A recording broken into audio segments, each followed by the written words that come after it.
An officer ambushed during a routine escort. A gang order sent out of ADX Florence. A man beaten to death inside a prison built to control the worst of the worst. In Colorado's hardest prisons, the scariest inmates were not always the loudest ones. These are 10 prisoners Colorado had every reason to fear. Comment where you're watching from. I want to know how far this reaches. Number 10. James Lohr. On March 17, 2013, in Denver, Colorado, a pizza delivery driver named Nathan Leon was lured to a fake order. He was kidnapped, forced to read a statement into a recorder, and then shot dead. 2 nights later, on March 19th, in Monument, Colorado, the head of the state prison system, Tom Clements, opened the front door of his home and was murdered. The gunman was Evan Ebel, a recently released member of the 211 crew. But soon, investigators were asking a much bigger question. Did this come from one angry ex-con, or from the command structure of a prison gang? That question pulled in the name James Franklin Lohr, better known as Jimbo. Lohr was not accused of being the shooter. That matters. His danger was different. He was tied to the 211 crew, a white supremacist prison gang born inside Colorado prisons, and later described in reports as a ranking member, even a general. In that world, a title is not decoration. A title can be a weapon.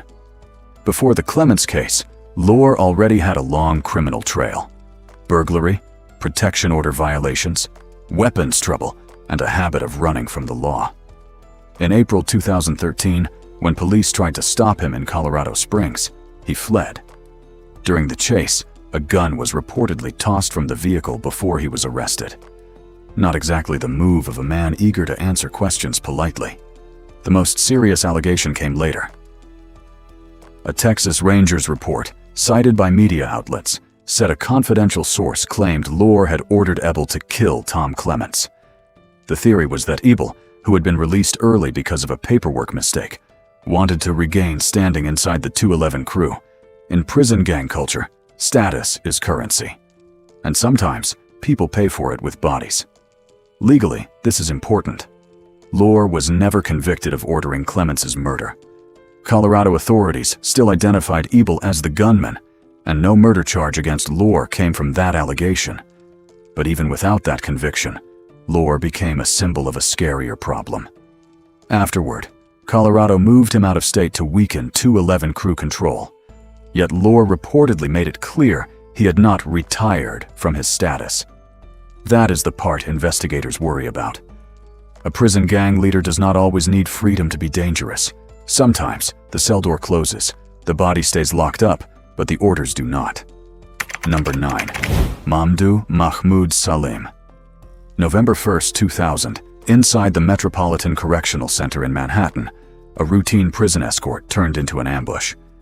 Correctional Officer Louis Pepe was taking Mamdouh Mahmud Salim back to his cell to pick up legal papers. That sounded normal. In a federal jail, inmates ask for documents all the time. But this time, the request was part of a plan. Salim began singing as they approached the cell. According to court records, that was the signal. His cellmate, Khalfan Kamis Mohammed, moved first, grabbing Pepe's radio. Then Salim attacked.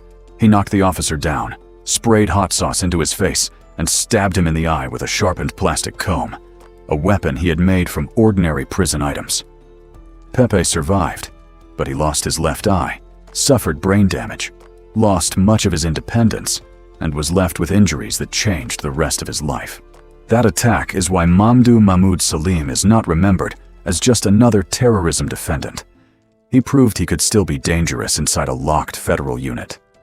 Salim was also known as Abu Hajar al-Iraqi. U.S. authorities described him as a senior al-Qaeda figure, and the 9/11 Commission identified him as a key procurement man during al-Qaeda's Sudan years. In plain English, he was one of the people who helped the organization get supplies, equipment, and resources. After the 1998 U.S. embassy bombings in Kenya and Tanzania, which killed 224 people and injured thousands more, Salim was arrested in Munich, Germany. He was transferred to the United States under one major condition. He would not face the death penalty. He was charged in the larger Al-Qaeda case, although he was never convicted for carrying out the embassy bombings themselves. But once he was inside MCC New York, Salim created a new case all on his own. Prosecutors said the attack on Officer Pepe wasn't random. Salim had prepared weapons from a comb and toothbrush, filled a small bottle with hot sauce, coordinated with his cellmate, and tried to take the officer's keys. The plan, according to the government, was to get to Salim's own lawyer and attack him too, apparently to force the court to replace his legal team. In 2002, Salim pleaded guilty to conspiracy to murder and attempted murder of a federal officer. He was first sentenced to 32 years, but prosecutors appealed, arguing the attack carried a terrorism-related enhancement. The sentence was later increased to life in prison. Number 8. Arthur William Price. On August 17, 2023. Inside Limon Correctional Facility in Colorado, officers were called to a scene that looked less like a prison fight and more like a murder that had already been decided. An inmate named Paul Hack had been beaten and strangled inside a cell. Then his body was dragged down several flights of stairs. Sitting nearby, waiting for staff to arrive, was Arthur William Price. And here's the part that makes Price different from a lot of violent inmates. This was not his first murder case. 10 years earlier, in August 2013, police were called to the East Centennial Apartments in Centennial, Colorado. Someone had heard Price say he had killed somebody. When officers arrived, they found 39-year-old Katrina Pacheco dead inside an apartment. Some records also identify her as Katrina Sims. She was a mother of 3, and only days before her death, she had taken out a protection order against Price. That detail matters. This was not some random attack in a parking lot. Katrina had already tried to put legal distance between herself and Price. Prosecutors later said Price stabbed her twice. Afterward, he went to his mother's apartment in the same complex and admitted what he had done. Investigators also said his blood alcohol level was around 0.45%, which is the kind of number that makes you wonder how he was even upright. Price was first charged with first-degree murder, violating a protection order, and other related crimes. In 2015, he pleaded guilty to second-degree murder and was sentenced to 36 years in prison. For most people, a sentence like that is where the violence finally stops. For Price, it only changed the address. By 2023, he was serving time at Limon, a high-security Colorado prison. On August 17th, he attacked Paul Hack in a cell. Prosecutors said the assault involved beating and strangulation. After Hack was dead, Price dragged his body down the stairs and waited beside it. When officers removed him, Price made a comment suggesting Hack deserved it because of his sex offense history. But prosecutors did not buy the prison justice version. They argued Price had a much more selfish reason. He wanted to be moved out of Limon and avoid a debt he had built up inside the prison. In 2025, Price pleaded guilty to second-degree murder, first-degree assault, and abuse of a corpse. He was sentenced to another 41.5 years. That is why Arthur William Price belongs on this list. He was not powerful because he had followers. He was dangerous because prison did not stop him. It gave him another crime scene. Number 7. Thomas Guolee.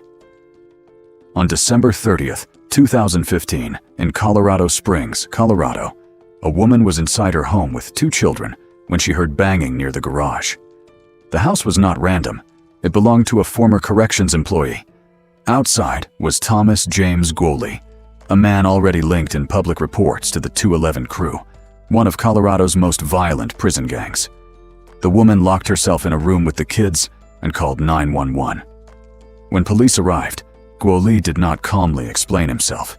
He was accused of firing toward officers, jumping into a vehicle, and leading them on a chase before crashing. Police shot him in the leg and arrested him. That one scene tells you a lot about Guolee. This was not some loudmouth getting into a bar fight. This was a man with prison gang ties, standing outside the home of someone connected to corrections, then turning a burglary call into a shooting involving police.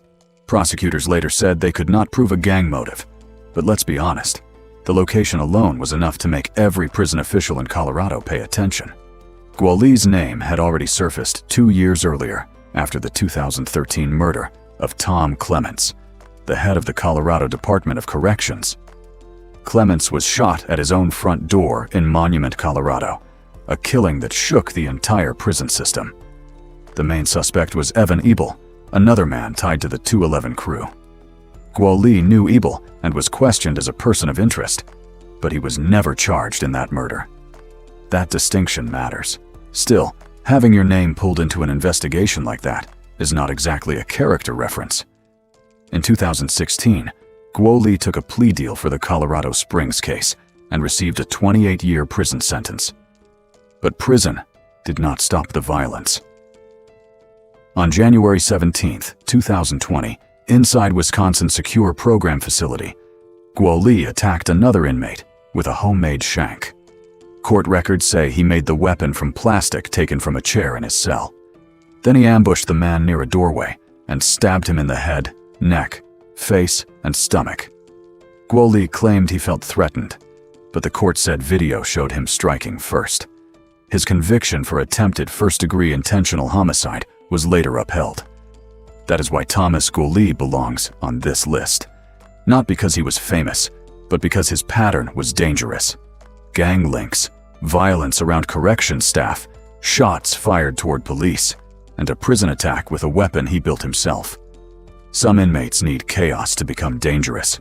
Guolee only needed an opening. Number 6. Jessie Con-ui.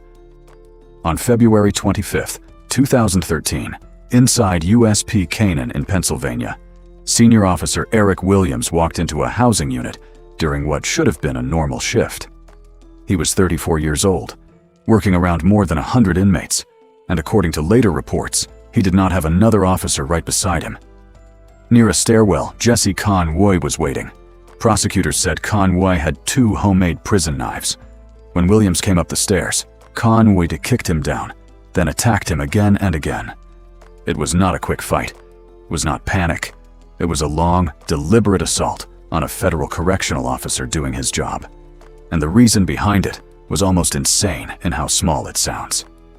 Con-ui was reportedly angry because Williams had ordered a search of his cell.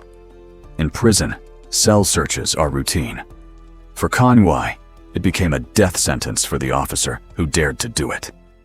But this kind of violence did not come out of nowhere.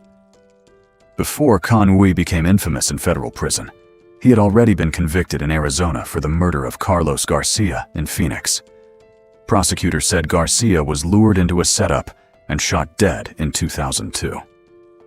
Con-ui also received an 11-year federal sentence for a cocaine conspiracy involving more than 5 kilos.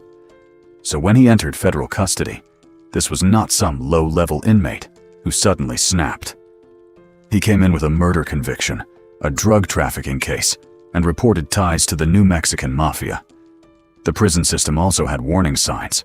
Con-ui had a serious disciplinary history, including assaults, threats, contraband issues, and repeated trouble with staff. Reports later showed he had already spent hundreds of days in restricted housing. Twice in 2012, officials considered placing him in the special housing unit for months. Twice, that punishment was suspended. That is the part that makes this case so disturbing. The red flags were not hidden. They were practically waving. In 2017, a federal jury convicted Con-ui of first-degree murder and killing a federal correctional officer. Prosecutors sought the death penalty, but the jury could not unanimously agree. So he received life in prison without release. Jessie Con-ui was not dangerous because he controlled an entire prison empire. He was dangerous because he had a proven history of violence, a hair-trigger sense of disrespect, and the ability to turn one routine cell search into a killing. Today, he stands as one of the clearest examples of what can happen when a prison sees the warning signs, but acts too late. Number 5. Richard Chuco Santiago. On April 21, 2005, inside ADX Florence in Colorado, guards were called to a recreation area where inmate Manuel Tati Torres was down on the concrete. This was not a street corner, not a gang neighborhood, not some forgotten prison yard with blind spots everywhere. This was ADX Florence, the most secure federal prison in America. And the men accused of beating Torres to death were Richard Chuco Santiago and another inmate, Silvestre Rivera. That is what makes Santiago so dangerous. He was already serving life for killing a man in prison. Then, inside the one prison built to contain the worst of the worst, he was involved in another killing.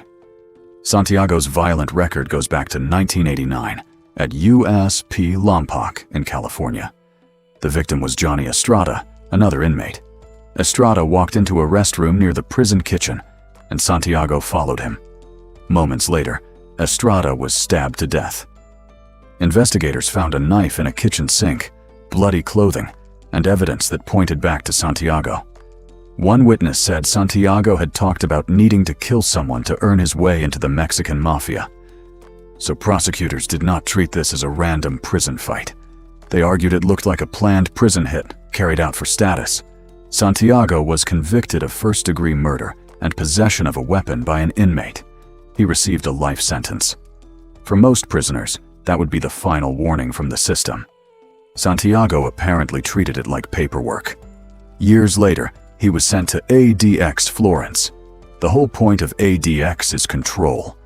Tight movement, heavy surveillance, limited contact, and almost no room for prison politics to breathe. But on that April day in 2005, Santiago and Rivera were in a recreation area with Manuel Torres, an older Mexican mafia figure with his own long history behind bars. The attack was captured on security video. Santiago and Rivera beat Torres with their hands and feet until he died. Reports say the assault lasted long enough that the claim of self-defense became difficult to sell. Afterward, staff noticed blood on Santiago's shoes. When officers reached his cell, he was reportedly trying to wash his clothes and shoes in the toilet. It was not clever, but it told investigators one thing. Santiago knew exactly what had just happened. The case was serious enough that federal prosecutors once moved toward the death penalty. Santiago later pleaded guilty and received another life sentence without release. Number 4. Larry Hoover.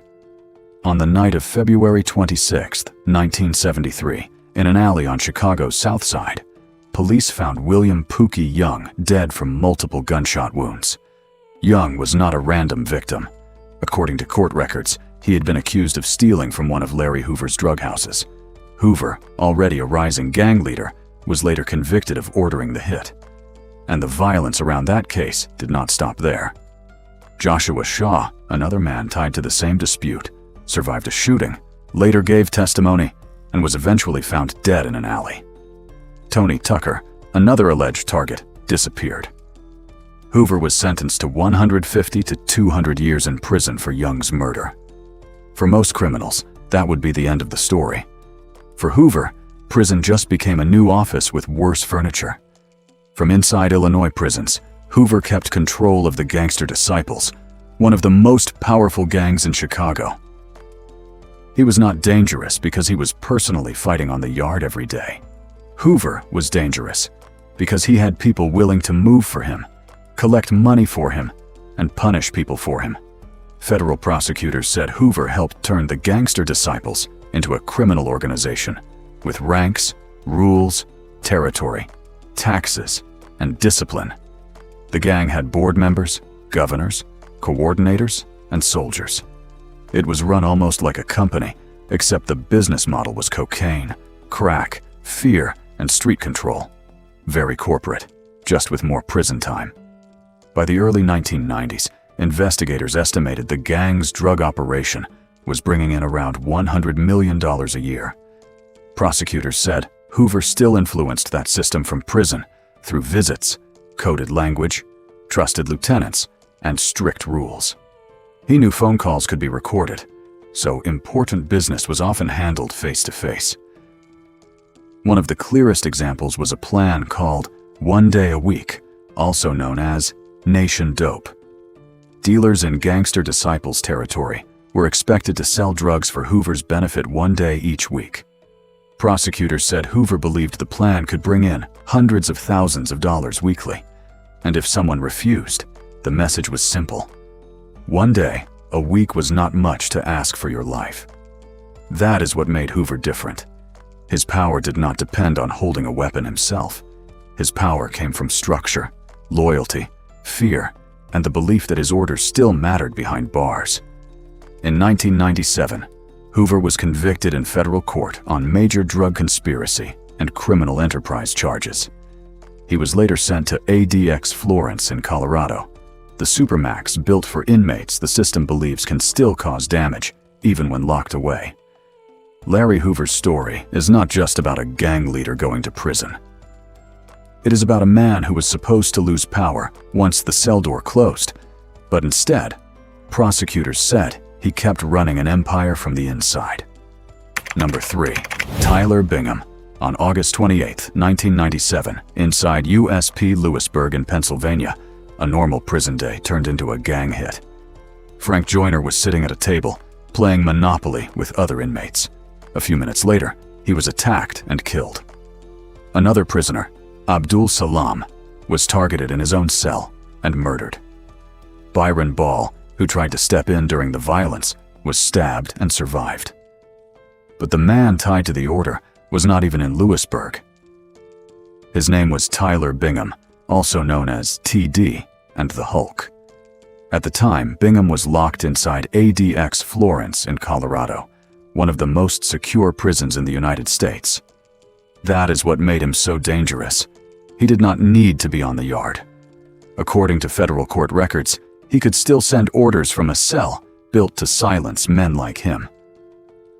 Bingham was a high-ranking leader in the Aryan Brotherhood, also called AB, or the Brand. This was not just a group of inmates with matching tattoos and a talent for ruining everyone's day.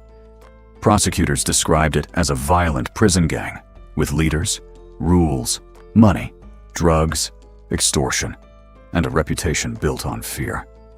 By the 1990s, Bingham was part of the Aryan Brotherhood's federal leadership. That leadership had the power to approve murders, punish members, and decide when a prison conflict became a war. Before Lewisburg, Bingham was also tied to the murder of Arva Lee Ray, an Aryan Brotherhood member at USP Lompoc. Court records say Ray was marked for death after leaders believed he had broken gang rules. The plan was not random. It was internal discipline, prison gang style, cold, organized, and meant to send a message. Then came Lewisburg. Tensions had been rising between the Aryan Brotherhood and a black prison group known as the DC Blacks. Bingham and another AB leader, Barry Mills, were both inside ADX Florence, where prison officials monitored calls, visits, and mail. But Bingham still found a way through. Investigators later uncovered a hidden message written in invisible ink. The message said, "War with DC Blacks." It was signed TD. That order traveled from ADX Florence to Lewisburg. Once it arrived, the meaning was clear: attack as soon as possible. The next day, Joyner and Salam were dead. In 2006, Bingham was convicted in a major federal RICO case against the Aryan Brotherhood. In 2007, he was sentenced to multiple life terms. Prosecutors had pushed for the death penalty, but the jury did not agree on execution. Tyler Bingham's danger was not just violence, it was command. He showed that even inside America's toughest Supermax, a prison boss could still reach another yard, start a war, and leave bodies behind. Number 2. Barry the Baron Mills. On May 20th, 1979, inside the federal prison in Atlanta, Georgia, inmate John Sherman Marsloff walked into a recreation room bathroom and never walked out alive. He was attacked with prison-made knives, and when officers reached the scene, the message was already clear to everyone who understood prison politics. This was not a random fight over a card game or a bad look across the yard. Prosecutors later said Marsloff had crossed the Aryan Brotherhood in a drug dispute, and one of the men tied to that murder was Barry Byron Mills, better known as the Baron. That is the part that made Mills so dangerous. He was not just some angry inmate with a weapon. He became one of the top leaders of the Federal Aryan Brotherhood, a prison gang that treated murder like paperwork and loyalty like a contract you signed in blood. By the early 1980s, Mills helped lead what was called the Federal Commission, a small ruling group that controlled Aryan Brotherhood business inside federal prisons. Their business was simple: drugs, gambling, extortion, protection money, and punishment. If white inmates made money inside, the Brotherhood often wanted a cut. If someone refused, informed on them, or cheated them, the answer could come fast and ugly. In 1989, inmate Arva Ray was killed at Lompoc. Court testimony later described the killing as part of Aryan Brotherhood discipline and loyalty culture. Then in 1997, at USP Lewisburg in Pennsylvania, the Brotherhood went to war with inmates connected to the DC Blacks. Frank Joyner and Abdul Salam were killed, and another inmate survived a stabbing. Prosecutors said Mills and other AB leaders were part of the chain of command behind that violence. And that is the real story of Barry Mills. He did not always need to be standing in front of the victim. He could sit in a locked cell, approve an attack, pass a message through coded letters, outside contacts, inmate runners, or tiny signals, and someone else would carry it out. Prison officials could lock the door, but the orders still found a way to move. Convenient system, if your business model is terror. In 2002, federal prosecutors finally hit the Aryan Brotherhood with a massive RICO case. Mills became one of the main targets. In 2006, he was convicted of racketeering and murder-related charges. The government wanted the death penalty, but the jury could not agree, so Mills received life in prison. Barry the Baron Mills died in federal custody in Florence, Colorado in 2018. But his legacy is still one of the clearest examples of how a prison gang boss can turn a cell into a command center. Number 1. Thomas Silverstein. October 22, 1983. USP Marion, Southern Illinois. Inside one of the most secure prison units in America, Correctional Officer Merle Klutz was escorting a handcuffed inmate back from the shower. The inmate was Thomas Silverstein, already feared by staff, already linked to prison killings, and already considered one of the most dangerous men in federal custody. Then the escort went wrong. According to court records, Silverstein stopped near another inmate's cell. That inmate helped him slip out of his cuffs and passed him a homemade knife. Seconds later, Silverstein attacked Officer Klutz inside the control unit. Klutz died from the wounds. And that killing changed the way the federal prison system looked at men like Silverstein, because this was not his first body behind bars. Silverstein started as a bank robber from California. Born in 1952, he entered the federal system in the late 1970s after an armed bank robbery conviction. On paper, that was serious, but not unusual. Federal prisons had plenty of bank robbers. What they did not have many of was a man who kept committing murders after the doors had already locked behind him. At Leavenworth, Silverstein was accused in the killing of inmate Danny Atwell. He was once convicted, but that conviction was later overturned and never retried. Still, prison officials had already taken notice. By the early 1980s, he was at USP Marion and tied to the Aryan Brotherhood, one of the most violent prison gangs in America. Federal courts later described him as part of the group's leadership circle. In plain English, he was not just some loud inmate with tattoos and bad manners. He had influence. In 1981, Silverstein and Clayton Fountain were convicted in the killing of inmate Robert Chappelle inside Marion's control unit. In 1982, they were convicted again, this time for killing Raymond Cadillac Smith, a rival prison figure. Smith was stabbed dozens of times with homemade prison knives. It was brutal, but it was also strategic. In prison, gang politics, violence is not always anger. Sometimes it is a message. Then came Officer Klutz in 1983. After that, the government stopped treating Silverstein like a normal maximum security inmate. He was placed under no human contact conditions and spent decades in extreme isolation. Later, at ADX Florence in Colorado, Silverstein ended up with 3 life sentences, plus extra time. Supporters later argued his isolation was inhumane. Prison officials had a colder answer. Every time this man got access to people, somebody paid for it.